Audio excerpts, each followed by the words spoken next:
merci d'être venu pour qu'ensemble nous puissions animer cette émission sur la série des histoires bibliques. Moi, je m'appelle Seni Zungrana, je suis du Burkina Faso. L'histoire que je vais vous raconter vient de la parole de Dieu et a pour titre « Le Sauveur souffrant ». Voici l'histoire. Après l'époque d'Élie, le peuple de Dieu continuait de pécher et de désobéir à Dieu. Mais Dieu n'a pas oublié son peuple. Dieu a envoyé un messager, Ésaïe, pour donner un message d'espoir au peuple. Voici ce que Ésaïe dit. Dieu va vous envoyer un sauveur qui n'a jamais rien fait de mal. Mais malgré qu'il n'a jamais rien fait de mal, les gens vont le rejeter toujours. Ils vont le maltraiter. Il va souffrir. Il va porter les fardeaux et les souffrances. On va le fouetter. Il sera battu. Et il sera brisé pour nous apporter la paix et la guérison. Mais nous, le peuple, nous sommes comme des moutons qui se perdent. Nous nous éloignons du chemin de Dieu. Nous péchons et nous désobéissons. Mais Dieu a mis tous nos péchés sur ce sauveur-là. Au fait, il est comme un mouton qu'on amène à l'abattoir pour tuer et il ne va rien dire.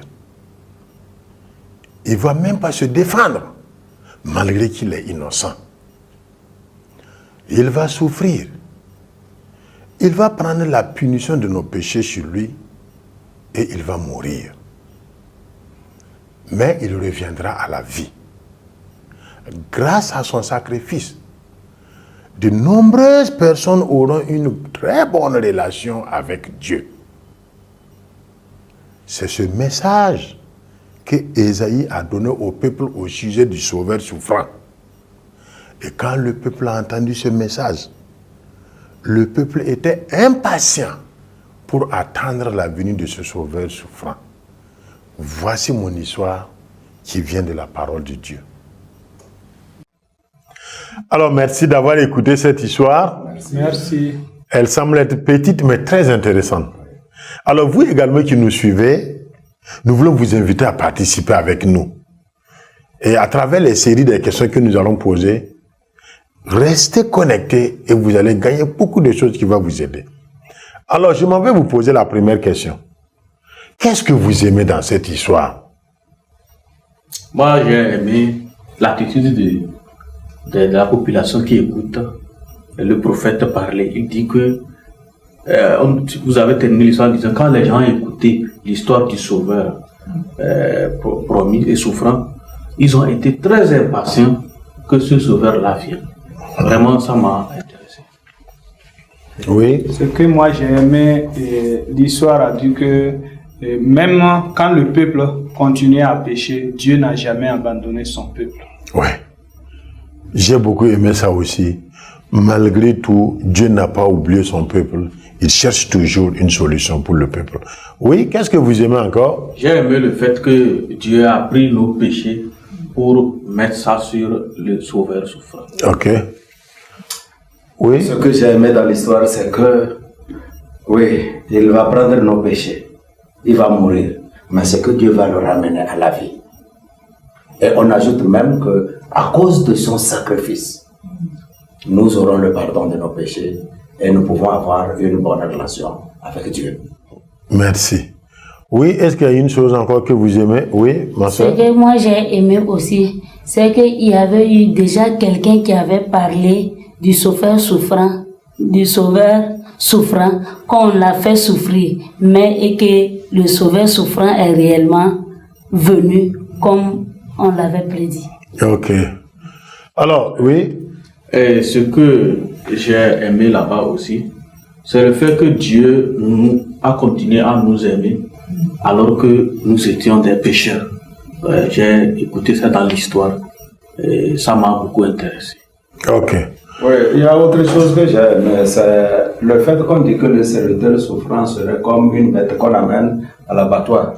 Mais il ne va pas lutter, il ne va pas se défendre. Il ne va pas se défendre. Exactement, c'est le mot. Il ne va pas se défendre. Malgré qu'il est innocent. Malgré qu'il est innocent, il est maltraité injustement, il ne va pas se défendre. Ça, j'aime. Ok. Alors, vos réponses sont les bienvenues et c'est avec beaucoup de plaisir que nous recevons vos remarques. Alors, si vous avez des questions, n'hésitez pas de nous les faire parvenir. Je m'en vais vous poser notre question suivante. Qu'est-ce que vous n'avez pas aimé dans cette histoire? Oui, ma sœur?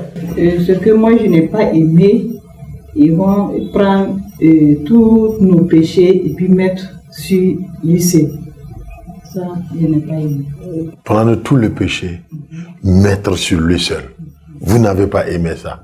Oui? Je n'ai pas aimé la souffrance de cet homme-là qui n'a rien fait. Mais qui va souffrir. Et qui va souffrir. Et puis, je n'ai pas aimé ces gens-là à qui on a toujours parlé, mais ils n'ont pas écouté. Qui continue. Et il fallait que quelqu'un d'autre vienne. Si ce que les gens-là avaient écouté, peut-être que le sauveur souffrant n'allait pas souffrir. Ok, quoi encore? Qu'est-ce que vous n'aimez pas? Est-ce qu'il y a des éléments de réponse? Toujours dans le sens de M. Azaf, c'est que je n'aime pas ce peuple, les Israélites là. À chaque fois, Dieu les envoie des prophètes. Il leur parle, il leur parle, il leur parle, il est averti. Mais ils ne se sont jamais repentis totalement pour changer de vie. On se demande c'est quel type de personne. Ok, nous continuons avec nos questions. Maintenant, quel est le caractère de Dieu dans cette histoire? Comment vous trouvez Dieu dans cette histoire? Oui? En tout cas, ce qui me vient en tête, c'est que Dieu est amour. Dieu est amour. Dieu aime. Malgré que le peuple ne l'écoute pas, il pêche, il ne respecte pas l'accord. Mais Dieu est toujours derrière eux pour pouvoir même trouver une solution, leur envoyer un sauveur qui va les sauver et les ramener dans son chemin. Ok, oui, madame? Dieu pardonne. Dieu pardonne. Ok.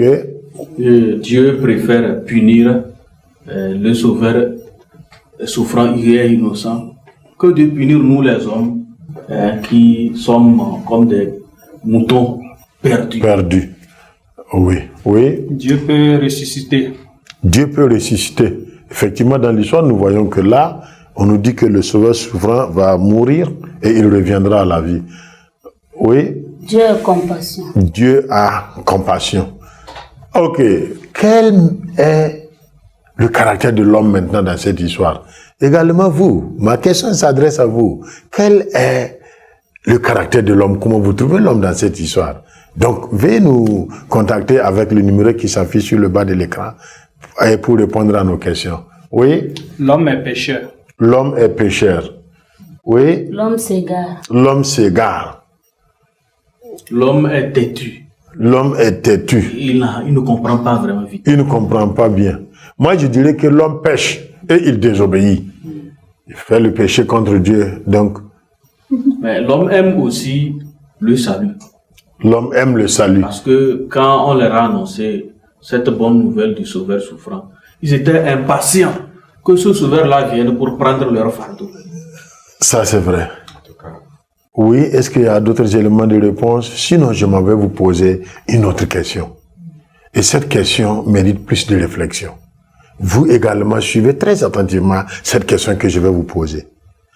À travers cette histoire, quelles leçons vous pouvez tirer pour votre vie même? La question est posée également à ceux qui sont sur le plateau avec moi. Oui, je vais vraiment honorer Dieu pour ce sacrifice qu'il a fait pour moi et je vais l'obéir chaque jour. Vous allez l'obéir chaque jour.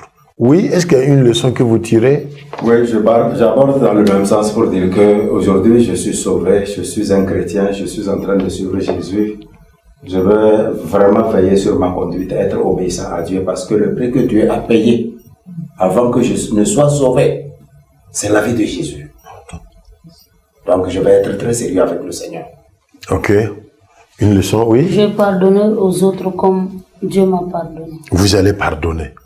Oui. Et je vais aussi chercher à apporter la bonne nouvelle à ceux qui sont encore en train de se perdre comme des moutons égarés, pour qu'ils viennent à ce sauveur et avoir le pardon de leurs péchés. Très bien. Oui, Je vais m'attendre aussi à la souffrance. vous attendez à la Parce souffrance. que le sauveur promis il a sauvé alors qu'il n'a rien fait. La leçon que moi également je tire, c'est qu'à travers la mort de ce sauveur souffrant-là, c'est juste et c'est seulement ça qui peut ramener l'homme à avoir une bonne relation avec Dieu.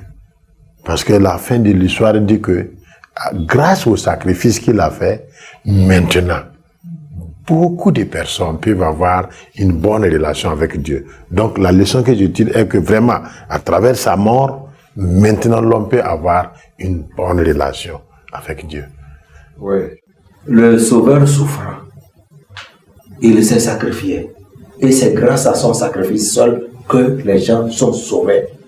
Donc nous avons aujourd'hui un devoir envers le monde pour lequel il est mort. Beaucoup de gens n'ont pas encore compris cette vérité. Et il faut que nous on aille pour leur donner ce message clair, pour qu'ils comprennent que c'est Jésus seul qui sauve, qu'ils croient en lui, pour que eux aussi, la mort du sauveur souffrant leur soit profitable.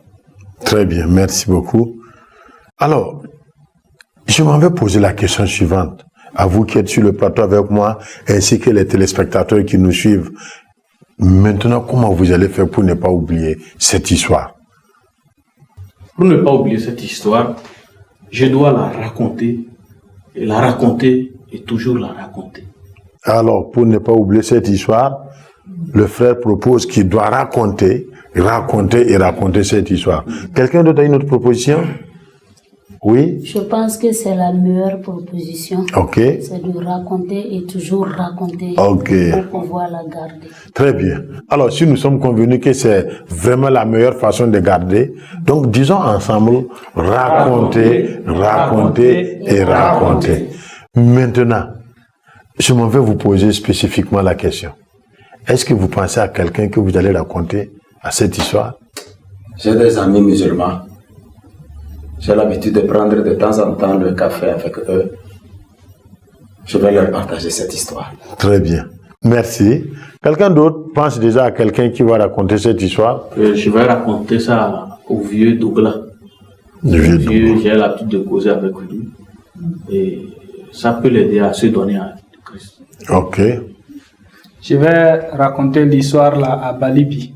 Balibi. Très bien. Vous pensez à quelqu'un d'autre? Oui. Oui. Je vais raconter cette histoire au groupe des déplacés là. Groupe des déplacés. Très bien. Vous également qui me suivez, vous avez pour devoir de raconter cette histoire à beaucoup de personnes.